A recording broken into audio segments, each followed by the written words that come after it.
আমার সাথে দেখা 1953 সালে উনি যখন জেলখানা থেকে বেরিয়ে আসলেন ঢাকায়। আমি তখন জগন্নাথ কলেজে ভর্তি হয়েছি, এখান থেকে কুষ্টিয়া থেকে ঢাকা গেছি। তো তখন উনি জেল থেকে যখন বেরিয়ে আসছেন 53 সালে, তখন আমি জগন্নাথ কলেজের ছাত্রলীগের প্রেসিডেন্ট।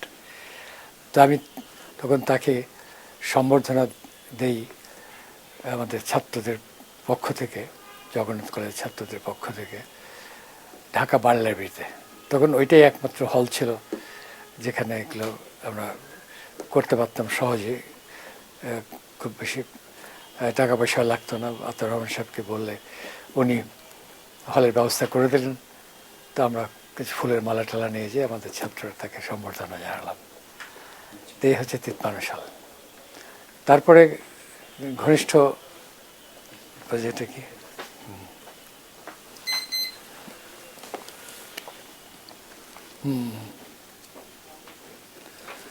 এটা আমি এইভাবে লিখেছি। আমি যখন কুষ্টিয়া স্কুলের ছাত্র, তখন ওখানে মুসলিম ছাত্রলীগের একটি সম্মেলন অনুষ্ঠিত হয়।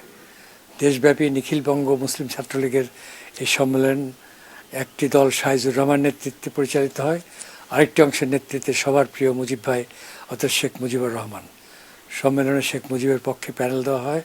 আনোয়ার নুরুদ্দিন প্যানেল নিয়ে মুজিব ভাই কুষ্টিয়ার নিখিল বাংলা মুসলিম ছাত্রলীগ সম্মেলনে এলেন। বিপদ প্রার্থী ছিলেন শাহিজুর রহমান নিজে। ওই সম্মেলনে প্রথম শুনলাম শেখ মুজিব নামে একজন ছাত্র নেতা এসেছেন, এবং দূর থেকে অনেকের মাঝে দেখলাম একজন তেজদীপ্ত ও বাগ্মী তরুণ নেতা। 53 সালে মানে তখন যে যখন তাকে আপনার সম্বর্ধনা দিলাম, হ্যাঁ, সেই সম্বর্ধনার পর আপনার সাথে তার কথাবার্তা কি হলো ওখানে? কথাবার্তা, যেহেতু আমি যে ছাত্রলীগের প্রেসিডেন্ট সেখানে, সেইভাবে যেটা আদর করা বা এসেছে, সেজন্য খুব উৎফুল্ল হলেন। তো সেইটুকু ছিল। কিন্তু উনি তো একজনকে একবার দেখলেই সারা জীবন তাকে মনে রাখতে পারতেন। তো 1954 সালে যখন আমি ছাত্রলীগের প্রেসিডেন্ট জগন্নাথ কলেজের এবং কেন্দ্রীয় কমিটিরও মেম্বার হয়েছি, তো সেই সময় যুক্তফ্রন্ট করবার জন্য যে দাবিটা উঠেছিল, এটা জগন্নাথ কলেজ থেকে একটা ইনিশিয়েটিভ আমরা নিয়েছিলাম যে ছাত্রলীগ, ছাত্র ইউনিয়ন আমরা একত্রিত কাজ করতাম বিভিন্ন ক্ষেত্রে। আমরা কালচারাল ফাংশন করছি বা থিয়েটার করছি বা ওয়াল দেয়াল পত্রিকা আমরা লিখতাম, সেগুলোকে টাঙানো হতো। তো এই সমস্ত কিছু কাজগুলো করতে যে ছাত্রদের সাথে ছাত্রলীগের যে ডক্টর আনিসুজ্জামান তখন ওখানে জগন্নাথ কলেজের ছাত্র, নিয়ামুল বশির সেখানে ছাত্র, সৈয়দ আহমদ হোসেন আমার বন্ধু, একই ক্লাসে আমরা পড়ি, আরও এরকম অনেকে সাংস্কৃতিক ব্যক্তিত্ব যারা ছিলেন, সৈয়দ হক, সৈয়দ শামসুল হক আমার সহপাঠী, এরা সব ছিল। তো আমাদের একটা গ্রুপ হয়েছিল, সে গ্রুপটাতে আমরা খুব লিবারাল ওয়েতে, যে কেউ একটু বামপন্থী বা ডানপন্থী, বা আমরা ছাত্রলীগ, আরেকজন ছাত্র ইউনিয়ন করে, কিন্তু আমরা সব একত্রিতভাবে কাজ করতাম। নাটক, সাংস্কৃতিক অনুষ্ঠান, বিতর্ক প্রতিযোগিতা, এ সমস্ত আমরা একসাথে কাজ করতাম। বন্দি মুক্তি আন্দোলন, 52 ভাষা আন্দোলনে অনেকে বন্দী হয়ে আছেন তখনও, মুনির চৌধুরী তখনও বন্দী, প্রফেসর অজিত গুহ আমাদের বাংলার অধ্যাপক, তিনি জেলখানায়, আমরা তাদের বন্দি মুক্তি আন্দোলন করছি। এইভাবে চলছে। সেই সময় যখন যুক্তফ্রন্ট হলো, এটা আমাদের খুব ইচ্ছা ছিল যে আমরা মুসলিম লীগ বিরোধী একটি জোট তৈরি করা হবে, এবং যাতে মুসলিম লীগকে হটিয়ে দেওয়া যায় বাংলাদেশ থেকে, পূর্ব পাকিস্তান থেকে। তো সেটা আমরা করতে সফল হয়েছিলাম 54 নির্বাচনের মাধ্যমে, এবং মুসলিম লীগের একটা ভরাডুবি হয়েছিল, আর মুসলিম লীগ মাথা উঁচু করে দাঁড়াতে পারেনি। তো সেজন্য আমরা ছাত্ররা তখন উঠে পড়ে লেগেছিলাম যে যেমন করে হোক মুসলিম লীগকে পরাজিত করতে হবে। সেইখানে ওই 3 নম্বর সিমসন রোডে তখন আওয়ামী লীগের অফিস, দোতলাতে, তো ওখানে আমি রেগুলার যেতাম, বঙ্গবন্ধু বলতেন তোমাদের ছাত্রদেরকে জমায়েত এখানে সবসময় রাখো, কারণ নানা রকমের ষড়যন্ত্র চলে, কখনো কখনো এটা ভেঙে দিতে চায় যে যুক্তফ্রন্ট ভেঙে যাবে। আর বিশেষ করে ফজল হক সাহেব একটু অভিমানী ছিলেন, একটু কথাতে তার সাথে মিল না হলেই তিনি লাঠিটা হাতে করে চললেন, বাড়িতে চলে গেলেন। আবার তাকে নিয়ে আসতে আমার সমস্ত ছাত্ররা যে অনুরোধ করে নিয়ে আসতাম। ওদের যুক্তফ্রন্ট এত ফ্র্যাজাইল যে কোনো সময় নেতাদের ভেতরে বিভক্ত হতে পারে। তো মৌলানা আব্দুল হামিদ খান ভাসানী, শেখ মুজিবুর রহমান, শহীদ সরওয়ার্দী, শেরে বাংলা কে ফজলুল হক, নিজামে ইসলামের আর এক নেতা ছিল, নামটা মনে আসছে না, এদেরকে নিয়ে। আর আরেকটা ছিল তার আরেকটা দল ছিল, সেটা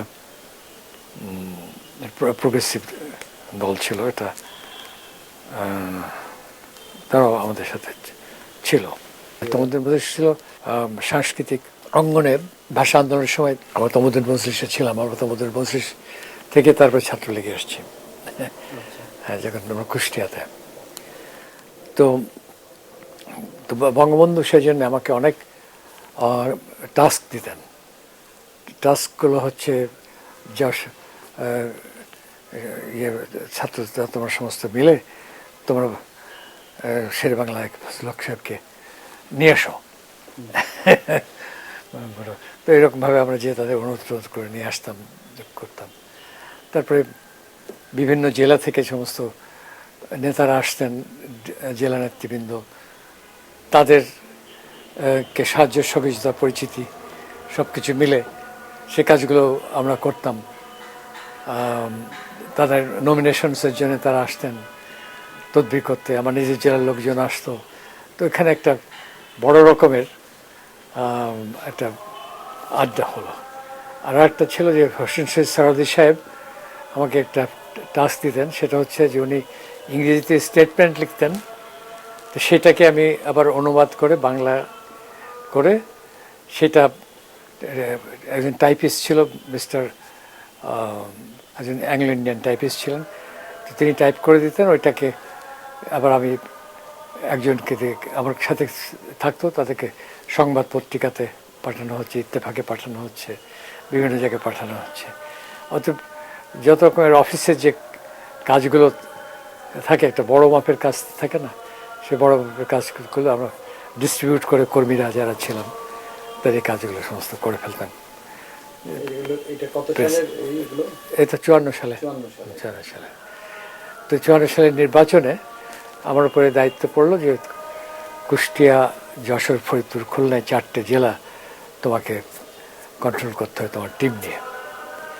তো সেই সময় বিশেষ করে এটা বললেন যে বেগম বদরুন্নেসা আহমেদ উনি কোনোদিন রাজনীতিতে ছিলেন না। তো আমার তদবির এবং ইয়ের জন্যে, যেহেতু উনি ওনার হাজব্যান্ড নুরুদ্দিন ভাই আমার বড় ভাইয়ের মতো, তাকে সবসময় জানতাম ছোটোবেলা থেকেই। তো উনি ফরেস্ট অফিসার ছিলেন। তো সেই জন্যে পার্টিকুলারলি বললেন যে দেখো, কোনোদিন রাজনীতিতে আগে এভাবে আসে নাই, তো তুমি যদি তোমার টিমটা নিয়ে অঞ্চল কাজটা করো তাহলে ওনাকে আনা যাবে। আর আরেকটা কাজ হবে যে মহিলা সংগঠনকে সংগঠিত করতে পারলে আমাদের ভোট অনেক বেড়ে যাবে। আর বিশেষ করে খুলনাতে তুমি কনসেন্ট্রেট করো, কারণ এখানে সবুর খানকে পরাজিত করতে হবে। এই টাস্কগুলো দেওয়া হলো। তা আমি আমার মূল ঘাঁটি খুলনাতে করলাম। তো খুলনা থেকে ঘাঁটিতে ওই স্কুলের টিচাররা ছিলেন, মহিলা টিচার্স এখনও একজন বেঁচে আছেন, দু একজন মাঝে মাঝে খুলনা গেলে তাদের বাড়িতে খেতে হয়, পায়। তো সেই হিসাবে আমার খুলনার সাথে খুব গভীর সম্পর্ক গড়ে উঠল। এবং আমি যেটা করলাম যে ওই মহিলাদের যে এবং স্কুলের এবং কলেজের ছাত্রছাত্রী যারা ছিলেন, টিচাররা ছিলেন, তাদেরকে বিভিন্ন কাজ দিতাম, যে ভোটার লিস্ট কপি করে, তখন তো ফটোকপি মেশিন টেশিন ছিল না, তো ভোটার লিস্ট সমস্ত লিখতে হতো কার্বন কপি দিয়ে করে, সেগুলোকে আবার ডিস্ট্রিবিউট করতে হতো, কারা কোন কোন জায়গায় কোন কোন বাড়িতে তারা যাবেন, সব সিস্টেমেটিক্যালি কাজগুলো করে একেবারে সমস্ত জায়গাতে যাতে আমাদের কর্মীরা সেখানে পৌঁছাতে পারেন। আর ওখানকার সাংস্কৃতিক সংঘ ছিল, সেই সাংস্কৃতিক সংঘের তারাও আমাদেরকে খুব হেল্প করলো এটা করার ব্যাপারে। ওখানে তখন আপওয়া ছিল, এটা হচ্ছে অল পাকিস্তান উইমেন্স অ্যাসোসিয়েশন, আপওয়া। তো সেই আপওয়ারদেরকে আমরা পরে আওয়ামী লীগের লোক বানিয়ে ফেললাম আর কি, এবং সেভাবে কাজ করলাম। হোসেন স্যার সরদি সাহেব মিটিং করতে আসলেন, বিরাট মিটিং হলো, এবং আমরা সবুজ সাহেবকে পরাজিত করতে পেরেছিলাম। এই টাস্কটা বঙ্গবন্ধু দিয়েছিলেন। তো যখন জেলে যেতেন তখন আপনারা কিভাবে তার সাথে যোগাযোগটা রক্ষা করতেন এবং তার নির্দেশ? বঙ্গবন্ধু যখন অ্যারেস্ট হতো, মোস্ট প্রবলি আমরা সে একই সময় অ্যারেস্ট হয়ে যেতাম। 54, 92 কথাটা জারি হলো, এবং গভর্নর শাসন হলো। আমাদের নির্বাচন যেটা করেছিলাম 54 নির্বাচন, সেটাকে ভণ্ডুল করে দিল। তারপরে নানা রকম ডিভিশনস তৈরি হয়ে গেল। আবার তারপর পরবর্তী পর্যায়ে আওয়ামী লীগের ভিতরে ডিভিশন হয়ে গেল কাকবাড়ি সম্মেলনের মাধ্যমে। তখন অবশ্য আমি সেই সময় ইংল্যান্ডে চলে গেছি অলরেডি। আমার পড়াশোনা তো আমার জেলখানাতেই, কারণ আমি তোর ওই 54-তেই জেলে চলে গেলাম। তো আমার রেজাল্ট বেরোলো, আমি পাশ করে গেছি, সেটা আমি খুব খুশি। আর এদিকে ইন্টারমিডিয়েটে পাশ করলাম, এখন তোমাকে গ্র্যাজুয়েশনে যেতে হবে। তো আমাকে পারমিশন দিল জেল থেকে পড়াশোনা করার এবং পরীক্ষা দেওয়ার। কিন্তু যখন অলরেডি আমি বেরিয়ে আসলাম, তখন এসে আর আমি পরীক্ষা দিতে পারি না, কারণ আমি জেলে থাকতে আমার পারমিশন ছিল পরীক্ষা দেওয়ার, কিন্তু নন কলেজিয়েট হয়ে গেছে আমি, এখন কী করে পরীক্ষা দেবো? তো তখন প্রিন্সিপাল সাহেবের কাছে গেলাম, তো উনি বললেন যে ঠিক আছে। এর কাছে গেলাম, মনির চৌধুরী, প্রফেসর মনির চৌধুরী এবং অজিত গুহ, ওদের কাছে গেলাম।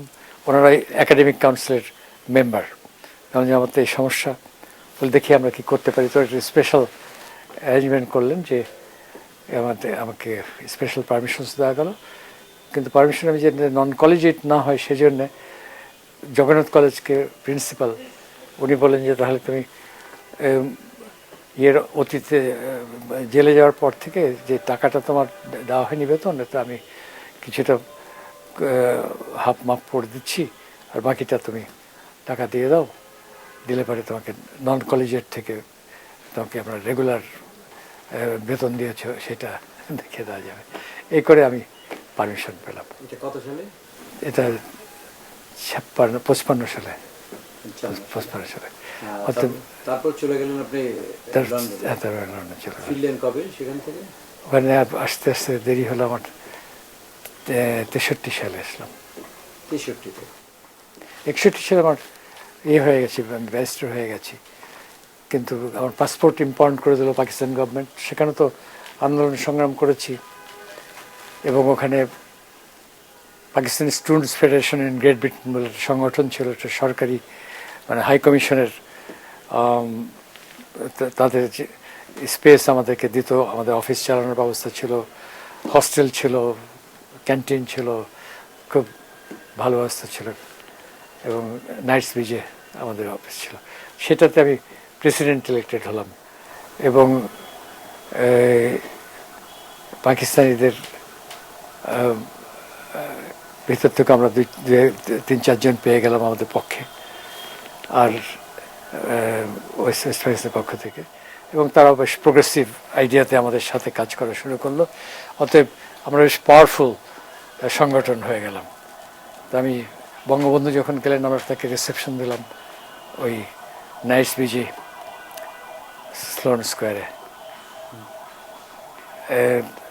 বঙ্গবন্ধু আমাকে বললেন যে তাড়াতাড়ি পাশ করে চলে আয়।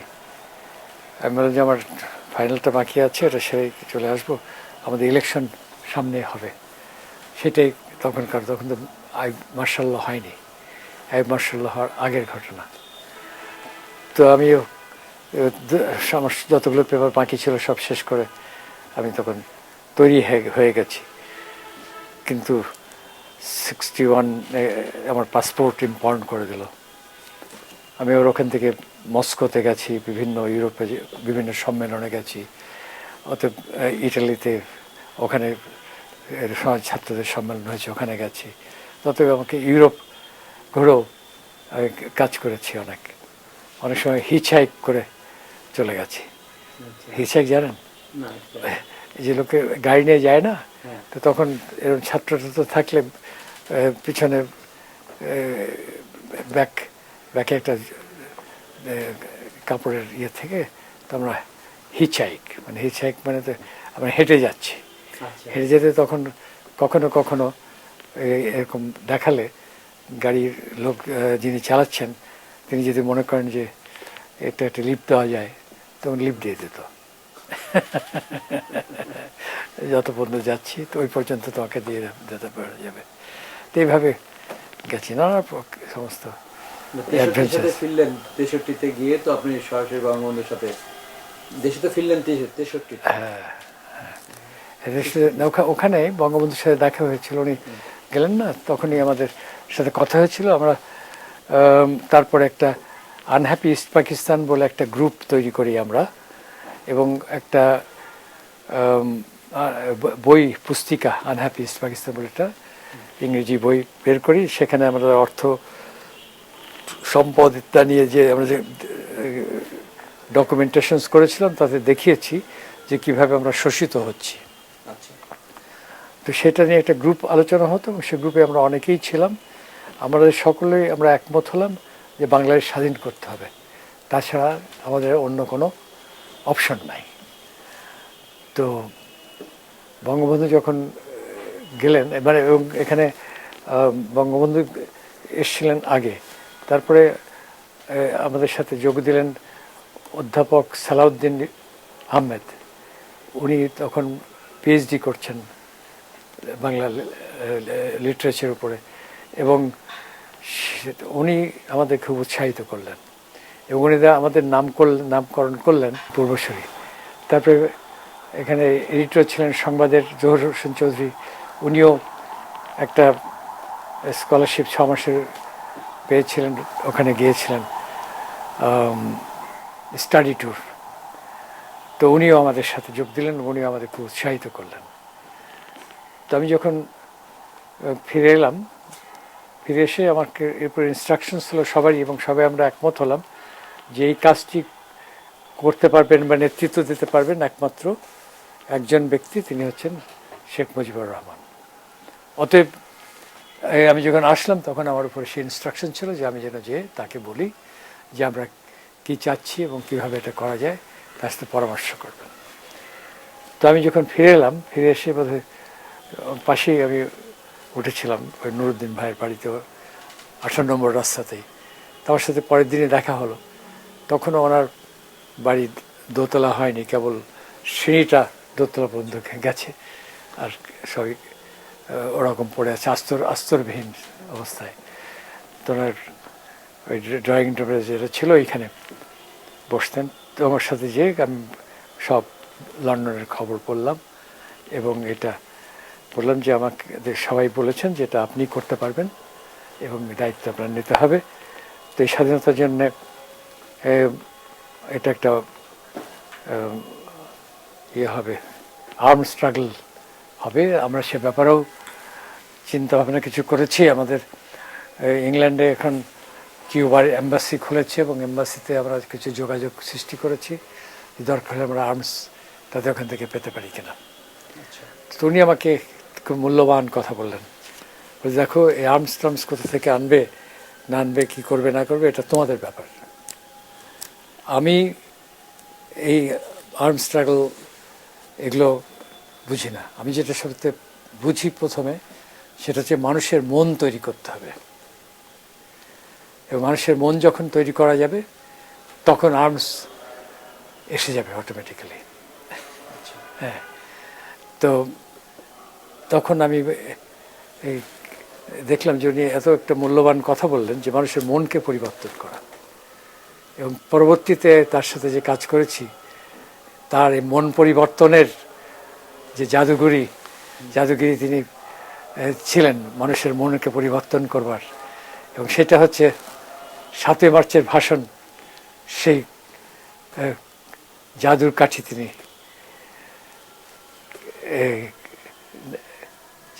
তিনি নেড়ে দিলেন, এবং জাদুকরের মতো আপনার সমস্ত মানুষ যেন মুগ্ধ হয়ে তার পিছনে একত্রিত হলেন, এবং দলমত নির্বিশেষে বা যারা কোনো রাজনীতি করে নাই, গ্রামের সাধারণ মানুষ তারাও কিন্তু যোগ দিলেন রাজনীতিতে। এবং তারপরে 70-এর যে নির্বাচন, সেই নির্বাচনে যে আমরা অকুণ্ঠ রায় দিলেন জনগণ, সেই রায় বঙ্গবন্ধুকে আরো শক্তিশালী করে তুলল। নির্বাচনের আগে তো বঙ্গবন্ধু ক্যান্টনমেন্টে বন্দী ছিলেন, তার বিরুদ্ধে একটা মামলা হয়। হ্যাঁ, ওইটা মামলায় আপনিও যেটা লয়ার, হ্যাঁ, অ্যাকচুয়ালি হচ্ছে যে ওই আমি ইংল্যান্ড থেকে ফিরে আসার পরে গ্রিন রোডে আমার একটা বাসা ছিল, ওখানে আমি এদিন সকালবেলা উঠেছি, তো আমারই ওই আনহ্যাপি পাকিস্তানের গ্রুপেরই একটি ছেলে, সে অ্যাকাউন্টিং করে এসছে, তো আমার দরজাতে নক করছে, এবং ওর সাথে একজন মহিলা এবং একটা ছেলে একটা মেয়ে সাথে করে আমার দরজায়। তো ওনাকে ঢুকতে দিলাম, তো বললো যে এই ছেলে মেয়ের বাবা হচ্ছে কামাল উদ্দিন, আর সুলতান উদ্দিন হচ্ছে যে মেয়েটির সাথে এসছে তার ভাই। তো ভাই ভগ্নিপতি এই মিলে এরা দুজনই জেলখানায়। তো তখন আমি তাদের পাওয়ার নিলাম জেলখানা থেকে, তারপরে অ্যাপ্লিকেশন করলাম তাদের সাথে আমি জেলখানায় দেখা করতে যাব। তো সেই জেলখানায় যখন দেখা করতে আমি গেলাম, তখন একটা ইন্টারভিউ তাদের নিয়ে আমি দেখলাম যে এদের এত অমানসিক অত্যাচার করেছে, আঙুলের সমস্ত সূচ ফুটে নখগুলো খুলে ফেলেছে, পা ইয়েতে দিয়ে ছাদে দিয়ে মুখে নাকে পানি দিয়েছে, মানে অসহনীয় অত্যাচার। তো সেই অবস্থা শুনে আমি যখন এবং তাদের যখন ইন্টারভিউ করছে, তখন তাদেরকে বলছে তাদের সাথে শেখ মুজিবুর রহমানের এর সাথে আছে কিনা, অর্থাৎ তাকে জড়াবার জন্য অনেক ইন্টারোগেশন করেছে, এবং এত একেবারে ইসলামাবাদ থেকে তারা এই ইয়েটা তৈরি করেছে, কেসটা তারাই সাজিয়েছে, এটা সম্পূর্ণ ইসলামাবাদের কাজ।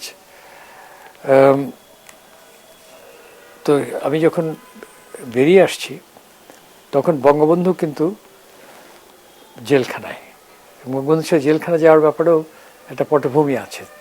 উনি ইতিমধ্যে 6 দফা 11 দফার বিষয়টা নিয়ে সারা বাংলাদেশ ঘুরে এসেছেন, এবং তার লাস্ট মিটিংটা ছিল, এবং উনি জেলে যাচ্ছেন, আবার বেল যাচ্ছে, ছাড়ছে, আবার যাচ্ছেন, জেলে যাচ্ছেন, প্রত্যেক জায়গায় একটা বড় বড় মিটিং হচ্ছে, আবার বেরোচ্ছেন, এই সারা বাংলাদেশ চষে ফেলেছেন ইতিমধ্যে আর কি। এবং যখন নারায়ণগঞ্জে তার লাস্ট মিটিংটা হলো জেলে নেওয়ার আগে, এবং নারায়ণগঞ্জের মিটিংটা আমার মনে আছে, আমি সেখানে ছিলাম স্টেজেই, আমার ব্রাদার ইন ল, ওখানে তো আমার নারায়ণগঞ্জ শ্বশুরবাড়ি, মোস্তফা সারোয়ার প্রেজাইড করছে, আওয়ামী লীগের যে জেলা আওয়ামী লীগের প্রেসিডেন্ট, সেন্ট্রাল কমিটির মেম্বার। তো ও 6টা পায়রা একটা খাঁচাতে ভরে ওইটাকে ছেড়ে দিয়েছে, 6টা পায়রা বঙ্গবন্ধু হাতে দিয়েছে, বন্ধ উড়িয়ে দিয়েছেন। কিন্তু বঙ্গবন্ধুর হাত থেকে 2টো পায়রা যেতে চায় না। তো তারপরে এই সেই পায়রাগুলো আবার উড়ে এসে আবার ওনার হাতে বসে, উনি যেন একটা জাদুকর বলে মনে হয়, এমন তাকে দেখেছি। এবং ওইখানে ওনাকে 6 দফার একটা স্টার, 6টা তারা এরকম করে একটা ব্যাজ দিলেন, সোনার ব্যাজ, এবং 6 তারা খচিত।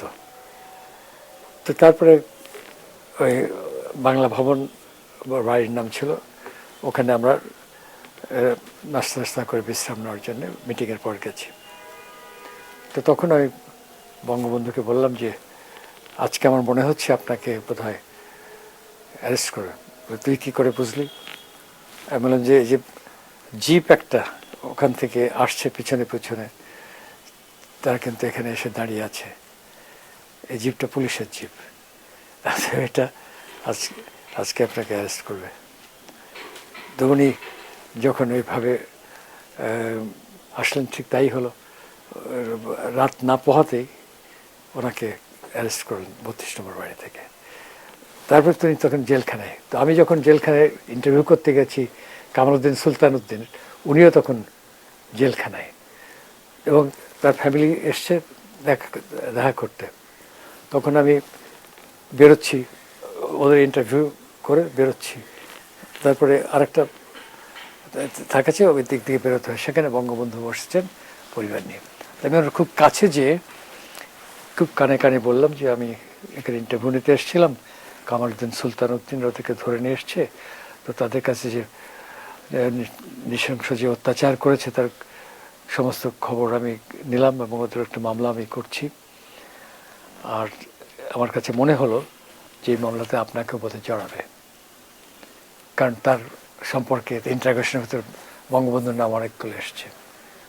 তো তখন উনি কোনো ভাব পরিবর্তন দেখলাম না, উনি শুধু শুনলেন, কোনো কমেন্ট করলেন না, কারণ তিনি জানতেন, বলে আমি জানি এরকম একটা মনোভাব শুধু দেখলেন। তো আমি তারপরে চলে এলাম, এসে তো এই মামলাটা নিয়ে হাইকোর্টে রিট করা হলো, এবং এটা খুব সেন্সেশন হলো, খুব কাগজে বেরোলো কামালউদ্দিন সুলতান উদ্দিনের যে অত্যাচার হয়েছে। মেডিকেল এক্সামিনেশনসের জন্য হাইকোর্টে রুল চাইলাম, হাইকোর্ট রুল দিল, এবং সেখানে মেডিকেল দিল, কিন্তু যে ডাক্তার দিল সে আবার একটু অবাঙালি ডাক্তার ছিল, তাতে রিপোর্টটা খুব ফেভারে গেল না, অতএব আমি বেলটা পেলাম না, অতএব থাকলো। তো এই কামালউদ্দিন সুলতান কেন তাদের অত্যাচার করা হলো? কামালউদ্দিন সুলতান উদ্দিন এরা হচ্ছে নেভিতে ছিল, এবং এরা ডুবুরি ছিল, এবং যে ষড়যন্ত্র মামলাটা চালানো হয়েছিল যে এই এখানে আসলে, তখন ওই তাকে দিয়ে এরা বলে যে বাংলাদেশ স্বাধীন হয়ে গেল, তাকে কোথায় কিডন্যাপ করে যাবে, এই ধরনের নানা রকমের তাদের ইয়ে ছিল। এইগুলো কীভাবে কিছু মিলিটারি ট্রেনিং গ্রেনেড ছোড়ার ট্রেনিং এগুলো করছিল। তো এটা আমাদের জন্য খুবই উৎসাহব্যঞ্জক হয়েছে, যে এরকমই তো আমরা খুঁজছিলাম, লন্ডনে থাকতে এরকম স্বপ্ন তো আমরা দেখেছি। তো সেই স্বপ্নটা অতএব আমার কাছে খুবই, এটা ঐতিহাসিকভাবে একটা কোইন্সিডেন্স যে আমরা যে স্বাধীনতার কথা ভেবেছি লন্ডনে বসে, সেই স্বাধীনতার উপাদান তো এখানে তৈরি হয়ে গেছে। তো এই পরে যখন বঙ্গবন্ধুকে এই ক্যান্টনমেন্টে নিয়ে গেল সেখান থেকে, সেগুলো তো আপনারা জানেন যে বঙ্গবন্ধু জেল থেকে বের করে নিয়ে আসলো, এবং তাকে একটা মিলিটারি জীবিতে উঠিয়ে দিচ্ছে সেখান থেকে। তো উনি এক মুঠো ধুলো রাস্তা থেকে করে নিয়ে তার মাথায় রাখলেন, এবং তিনি বলেছে মানে ফাঁসির জন্যে বা যে কোনো কাজের জন্য প্রস্তুত এরকম।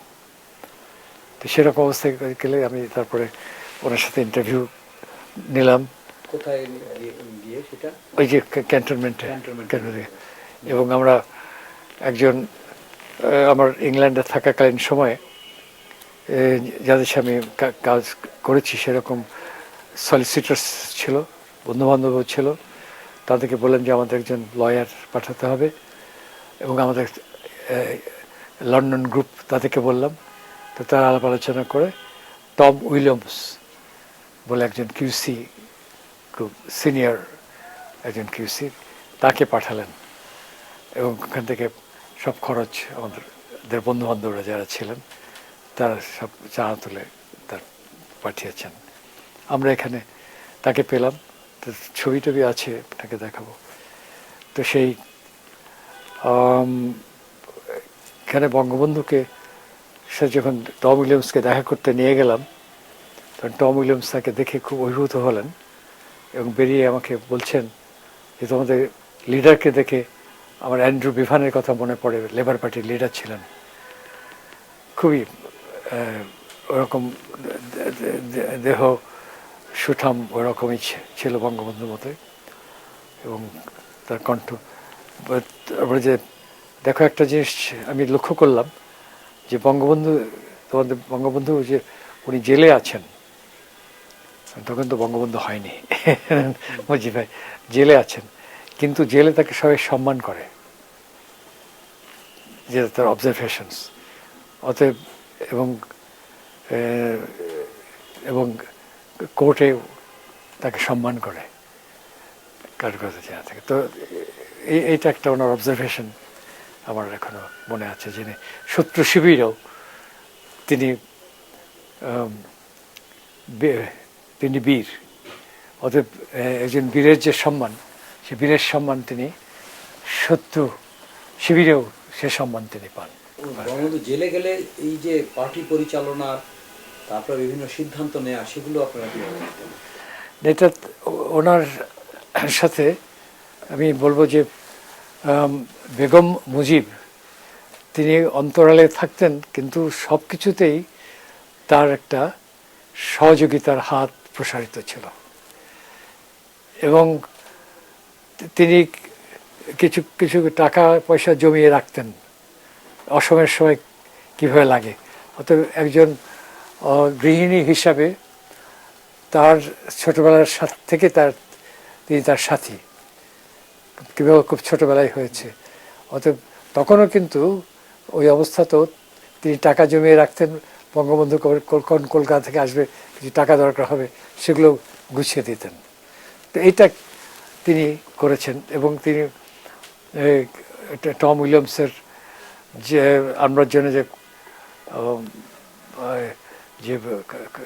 বা তার হোটেলের বিল দেওয়ার ব্যাপারে তিনিও সেখানে টাকা শেয়ার দিয়েছেন, বেশিরভাগ টাকা তিনি দিয়েছেন। তো এটা তার জমানো থাকতো, বা সেই সময় বঙ্গবন্ধুর এটা হচ্ছে, অনেকে টাকা দিতে চান, তখন আমরা বলতাম যে টাকা দিতে চাইলে এটা বেগম মুজিবের কাছে, ওনার বাড়িতে ওনার কাছে দিলে সে টাকাটা সঠিক জায়গায় পৌঁছাবে। পার্টির সিদ্ধান্তগুলো, পার্টির এই মুহূর্তে এই জিনিসটা করা উচিত, সেগুলোর কিভাবে, সেগুলো কি বঙ্গবন্ধুর নির্দেশে জেল থেকে উনি খবর পাঠাতেন এবং একটু বেগম মুজিবের কাছেও কিছু ইনস্ট্রাকশনস পাওয়া যেত। হ্যাঁ, অতএব সেটাও উনি অনেকখানি দেখাশোনা করতেন। জেল থেকে যেমন আপনাদের কাছেও খবর আসতো আসতো যে এই সময় এটা করা দরকার, বা অমুকের সাথে এটা নিয়ে কথা বলো, যে তার কি ভুল দেখো, এরকম সমস্ত ছিল। এবং দু একটা কি করা যাবে, যেমন আপনার ধরেন যখন আগরতলা ষড়যন্ত্র মামলায় উনি তো যে ক্যান্টনমেন্টে বন্দী, তখন মনে হয় প্রস্তাব আসলো পাকিস্তান গভর্নমেন্ট তার সাথে সংলাপে বসতে চায়। ওইখানে খুব ইয়ে হয়েছে, সংলাপে বসতে চায় এবং এই গোল টেবিল বৈঠক, এবং সেখান থেকে পীরজাদা নাসরুল্লাহ খান তাকে পাঠিয়েছিলেন আইয়ুব খান। পীরজাদা নাসরুল্লাহ খান এসে এখানে যখন বিভিন্ন জায়গায় দেখা সাক্ষাৎ করছে, তখন বঙ্গবন্ধুর উপরে আমাদের যিনি সালাম খান সাহেব অ্যাডভোকেট ছিলেন, তিনি খুব প্রেশার দিচ্ছিলেন যে এখানে যদি না যাও তাহলে এবার তোমাকে সারা জীবন জেলে পুষতে হবে। এটা এই কথাটা আমার সামনে যখন কোর্ট উঠে গেছে তখন শুধু বঙ্গবন্ধু আছেন, আমি আছি, সালাম খান সাহেব আছেন। তো সালাম খান সাহেবকে যখন এটা বলেছেন যে তুমি যদি না যাও এই সম্মেলনে, প্যারোলে হলে প্যারোলে যেতে যাবে, এরকম একটা অনুভব। তুমি তো কিছুতেই প্যারোলে যাওয়ার প্রশ্নই ওঠে না। তো তখন তাহলে তোমাকে সারা জীবন জেলে পৌঁছতে হবে। তো উনি খুব রেগে গেছেন, আপনার কোনো মামলা টামলা করার দরকার নেই, আমাকে, আমি একটু দূরে আছি কারাগার থেকে, আমিরুল তোমরা যা পারো করো, ওনাকে আমার দরকার নেই, এরকম একটা কথা উনি বলে ফেললেন। তা আমি একটু যে আর খাবার সময় হয়ে গেছে, তার ঠোঁটটা একটু নড়ছে, কাঠগড়ায় বসে আছেন অনেকক্ষণ থেকে। তা আমি যে ওনার হাতটা একটু চাপ দিতে বললাম যে আপনি রাগ করবেন না, আমি কিছুক্ষণ পর এসে আপনার সাথে দেখা করবো। তো আমার পারমিশন ছিল, যে যেখানে কামরা থেকে রাখতেন সেখানে আমার যাওয়ার পারমিশন ছিল। তো আমি ওনার ওখানে যেয়ে বললাম যে অনেক কিছু আলাপ হলো।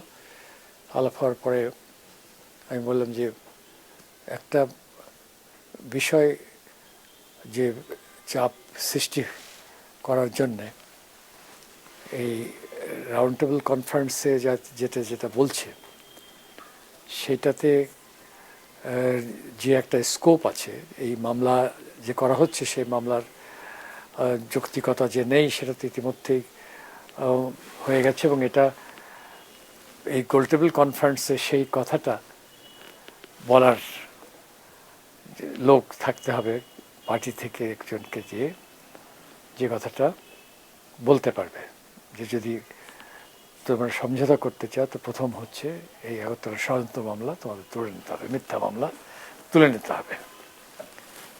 তো এটা তখন উনি বললেন যে না হলে পারে মামলা না তুলে যাওয়া যাবে না। তখন উনি বললেন যে তোমরা যাও বলো। তাই আমি বললাম যে দেখেন আমরা তো দলের প্রতিনিধিত্ব করতে পারি না, দল এটা হচ্ছে আপনার প্রেসিডেন্ট, ভাইস প্রেসিডেন্ট, সেক্রেটারি। তো উনি বললেন যে কাকে পাঠানো যায়, বললেন ও মুশতাক তো জেল থেকে বেরিয়েছে। তখন মুশতাক জেলে ছিল অন্য মামলাতে। মুশতাককে বলে মুশতাক জেল থেকে বেরিয়ে আপনার সাথে দেখা করা বা আপনার মামলা সম্পর্কে কোনো রকম আলাপ আলোচনা আমাদের সাথে যোগাযোগ কিছু করে নাই। এবং তিনি ইয়ে করছেন যে ওখানে একটা যেটা হয়েছিল পাকিস্তান একটা সংগঠন তৈরি হয়েছিল গোলটেবিল বসার আগে। তো নাসরুল্লাহ খান এসছেন সেই সময়। তো উনি একটা স্টেটমেন্ট লিখে দিতে বলেছিলেন আমাকে। তো আমি তার স্টেটমেন্ট লিখবো কেন, সেটা আমি বঙ্গবন্ধুকে বললাম। তো এই ব্যাপারে তিনি মুক্ত আছেন। তো আমি যেটা করতে পারি সেটা হচ্ছে যে নাসরুল্লাহ খান এখানে আছে, পাকিস্তান আওয়ামী লীগের প্রেসিডেন্ট।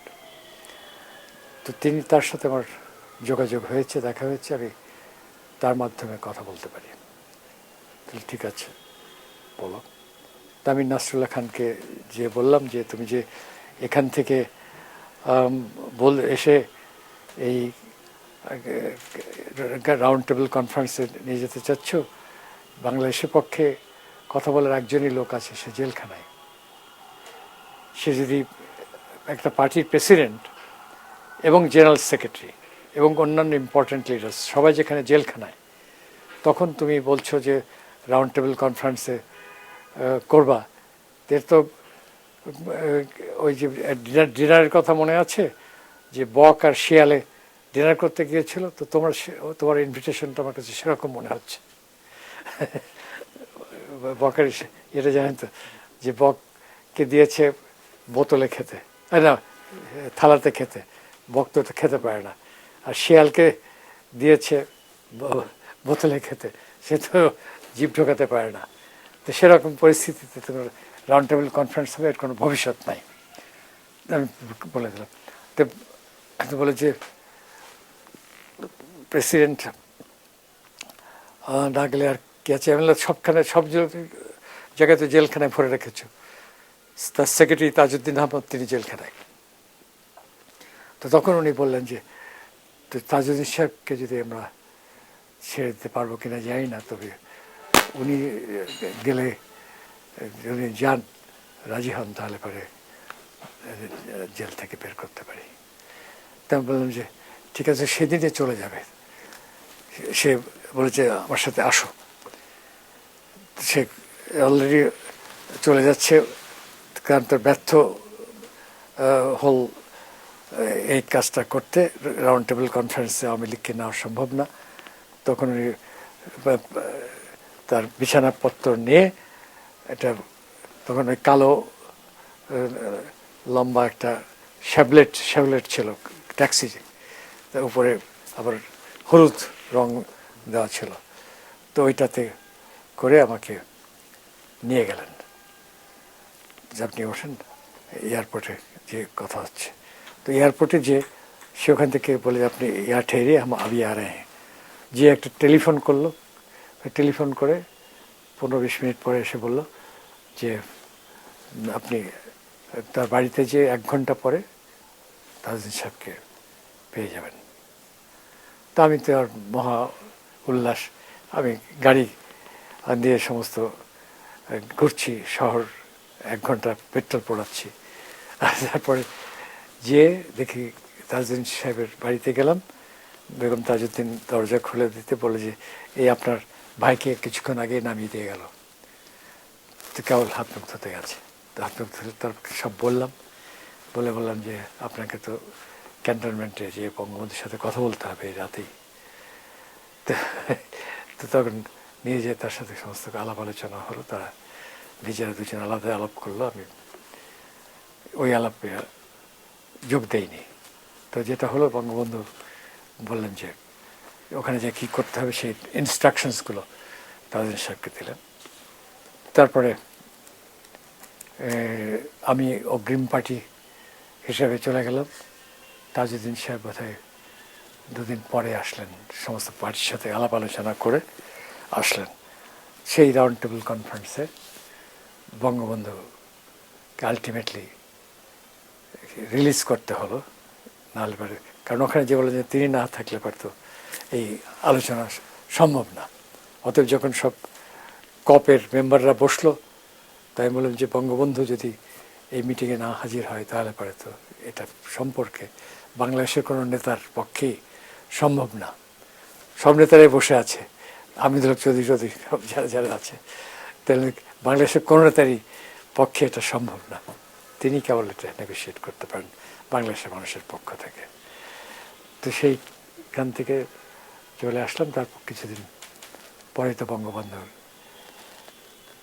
ছেড়ে দিতে হলো, এবং ইতিমধ্যে ছাত্রদের 6 দফা দাবি, 11 দফা দাবি, 11 দফা দাবি, 6 দফা 11 দফা, এবং তারপরে বঙ্গবন্ধুকে রিলিজ করলো এবং উনি তো ওখান থেকে বেরিয়ে এসেই সরাদ উদ্যানে বক্তার আরেকটি প্রসিদ্ধ একটি ঐতিহাসিক একটি বক্তৃতা সেদিনও তিনি দিয়েছিলেন। এবং কবে হবে এটা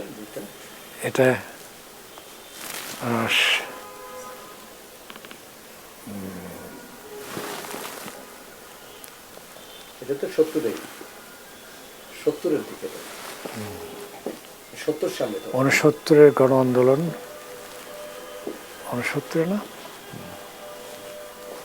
69-এর গণ আন্দোলন হলো। সে গণ আন্দোলনের ভেতর থেকে উনি বেরিয়ে আসলেন। আমরা তখন যখন পিন্ডিতে আলোচনা করছি তখন জহুরুল হককে হত্যা হলো, সার্জেন্ট জহুরুল হক, এবং তারপরে তো মৌলানা ভাসানী সাহেব এসে সবাই এসে সব নেতারা একত্রিত মিছিল করলো, এবং এমন বড় মিছিল হলো এবং হলো যে এখান থেকে যে জজ সাহেব এসেছিলেন প্রেজাইড করতেন যে জজ, তিনি খালি পায়ে হেঁটে দৌড়ে চলে গেছেন এয়ারপোর্টে, এরকম একটা পরিস্থিতি হয়েছে। আগুন দিয়ে পুড়িয়ে দিয়েছে রেস্ট হাউস।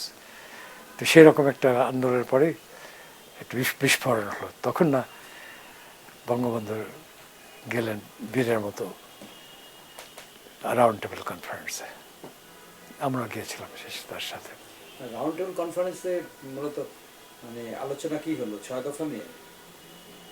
6 দফা, 11 দফা হয়ে গেছে তখন। 11 দফা। হ্যাঁ, কারণ মূল সাংবিধানিক বিষয়টা 6 দফার ভিতরে। কিন্তু কোনো তো সিদ্ধান্ত হলো না। সে তখন এটা হলো না, কারণ ইয়াহিয়া খানও চাচ্ছিলেন যেটা যাতে না হয়। ওটা না হওয়ার ফলে তো আইয়ুবের পতন হলো, আর ইয়াহিয়া খান পাওয়ার নিয়ে নিল। কারণ আইয়ুব বিরোধী আন্দোলন তখন ওখানেও খুব, ভুট্টো আইয়ুব বিরোধী আন্দোলন করছে ইয়াহিয়াকে নিয়ে আসার কারণে। এবং তখনই ইয়াহিয়া এবং ভুট্টো একটা প্যাক্ট হয়ে গেছে সে তখনই, যে নির্বাচন দিতে হবে, তারপরে নির্বাচন করে ভুট্টো পাওয়ারে যাবে। এইটাই হচ্ছে সেই সময়কার ডিল ইয়াহিয়া খানের সাথে। কিন্তু আপনারা ওই সময় বুঝলেন কি করে যে আপনারা যদি ইলেকশন করেন আপনারা জিতবেন? মানে এরকম কি কোনো ছিল পরিবেশ?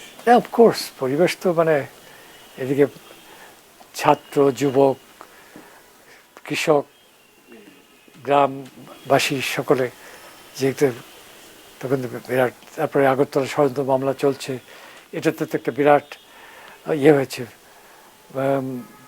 মায়েরা বোনেরা তখন থেকেই বঙ্গবন্ধুর জন্য রোজা রাখছেন, নামাজ পড়ছেন। ঢাকা শহরে গণহত্যা হচ্ছিল ওই সময়। আপনার মানে সর্বশেষ কখন বঙ্গবন্ধুর সাথে আপনারা যোগাযোগ করেছিলেন, কথাবার্তা হয়েছিল সর্বশেষ আপনার? সর্বশেষ তো রাত 8টার দিকে হবে। 3টার দিকে? 8টা। রাত 8টায়। মানে কি ধরনের কি কথা হচ্ছিল তখন? কি ওনাকে বাইরে কোনো জায়গায় নিয়ে যাওয়ার কথা ভাবছিলাম, চেষ্টা করছিলাম যদি বাড়িতে না যেতে না থাকেন। কারণ সেটা কেন মানে পরে সম্ভব হলো না কেন? না, উনি রাজি হননি। উনি বলে আমি কখনো আন্ডারগ্রাউন্ডে থাকি নাই, আমি পালিয়ে যাব না কোথাও, ফেস ইট। আমরা যখন বললাম যে না, আপনি না গেলে আমরা আপনার সাথে থাকবো ওখানে, তখন উনি দেখলেন একটু বেকায়দা, আমরা থাকবো তার সাথে, আপনাকে একা একা। তো উনি বললেন যে দেখো আমিরুল কামাল, আমি কোনোদিন তোমাদেরকে আদেশ দেইনি, আমি আজকে তোমাদেরকে আদেশ দিচ্ছি। তোমার মনে আছে ওত নিয়েছিলে সরাদ উদ্যানে যে আমি যা বলবো সেটা মানতে হবে? সরাদ উদ্যানে ওত নিয়েছিলাম না, সেটা উনি ওই সময় বললেন আমি তাদের হুকুম করছি, আমি তোমাদের কোনোদিন হুকুম করি নাই, আজকে হুকুম করছি, এখনই আমার বাড়ি ছেড়ে চলে যাও। তারপর নিজে আসলেন, এসে নিচে গেটটা খুললেন, 2 হাত থেকে পিঠে, গড ব্লেস ইউ। এই যে একটা মানুষ মানে সবসময় জেল ফেস করেছে, তার তো শরীর, তার বিরুদ্ধে বিভিন্ন হুমকি, এটা ফেস করেছে, তাকে গণমানুষের নেতা হিসেবে যে গড়ে তোলা, এগুলোই কি তার কারণ? তার কনফিডেন্স, যে কোনো মুহূর্তেই ছোটবেলা থেকেই একই রকম, অন্যায়কে কখনো বরদাস্ত করতেন না, অন্যায়ের বিরুদ্ধে তিনি স্ট্যান্ড নিতেন। তিনি কখনো কাপুরুষতার পর্যন্ত তার মাঝে ছিল না, ভয়ের কোনো লেশমাত্র ছিল না, আর যে কোনো রিস্ক নিতে প্রস্তুত আর কি, তার বন্ধুর জন্য হোক, কর্মীর জন্য হোক, লড়াইয়ের জন্য হোক, জনগণের জন্য হোক।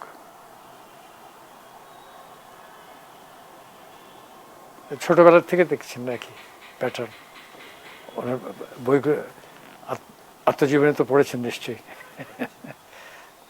তো প্রত্যেকটা জায়গাতেই সেটা। আর গরিব অসহায় মানুষের জন্য উনি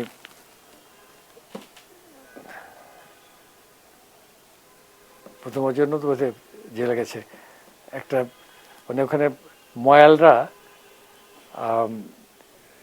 ধান কাটতে যেত বিভিন্ন জায়গা থেকে, ফরিদপুর, নোয়াখালী, বিভিন্ন জায়গা থেকে লোকজন যেত।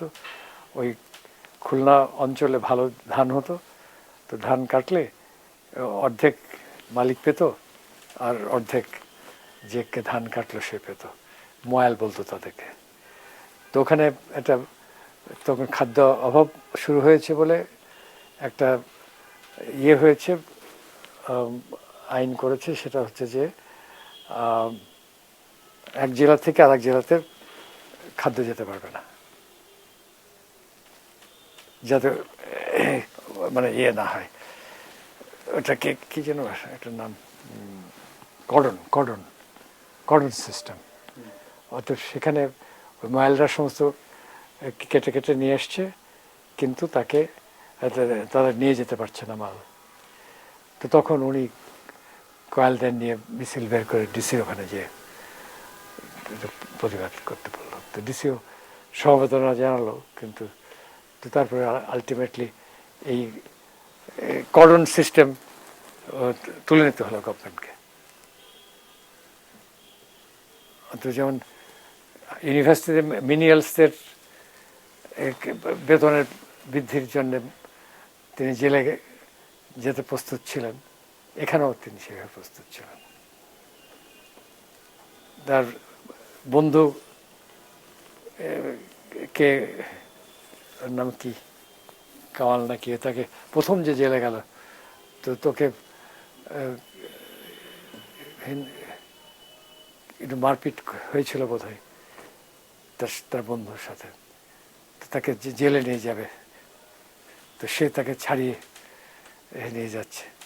দুজনকেই কাঠগড়ায় দাঁড় করালো, দুজনকে জেলে পাঠালো। ওদের 2 দিন 3 দিন জেলে থাকতে হয়েছে, প্রথম জেল।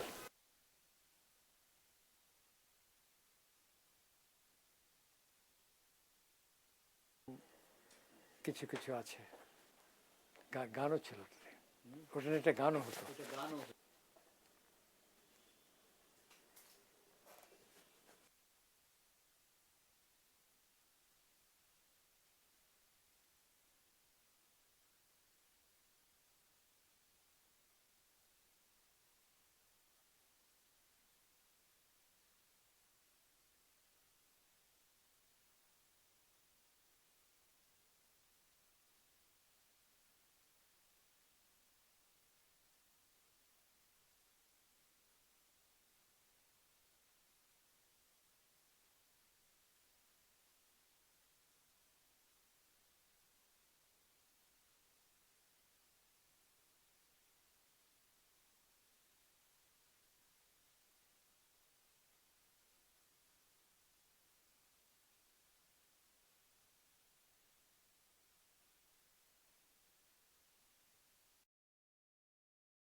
ঢাকার ইউনিভার্সিটিতে করেছি এবং আমাদের ওইখান থেকেই শুরু হয়েছে এই যুক্ত ফ্রন্ট তৈরি করার কাজ।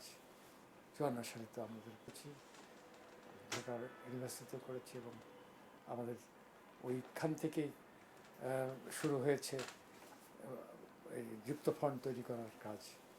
54 সালে তো আমাদের এই থিম নিয়ে একটা রাষ্ট্র গঠন হয়েছে। রাইট। আমাদের এই ভূভাগে তো এই আপনার সেকুলার কোনো স্টেট নাই। নাই। ভারতবর্ষ তো আর এখন সেকুলার বলতে পারি না। না, আমরাই একমাত্র সেকুলার স্টেট। মানে ডিক্লেয়ার করে যে আমি একটা থিম নিয়ে একটা রাষ্ট্র গঠন হয়েছে। রাইট। আমাদের এই ভূভাগে তো এই আপনার সেকুলার কোনো স্টেট নাই। নাই। ভারতবর্ষ তো আর এখন সেকুলার বলতে পারি না। না, আমরাই একমাত্র সেকুলার স্টেট। মানে ডিক্লেয়ার করে যে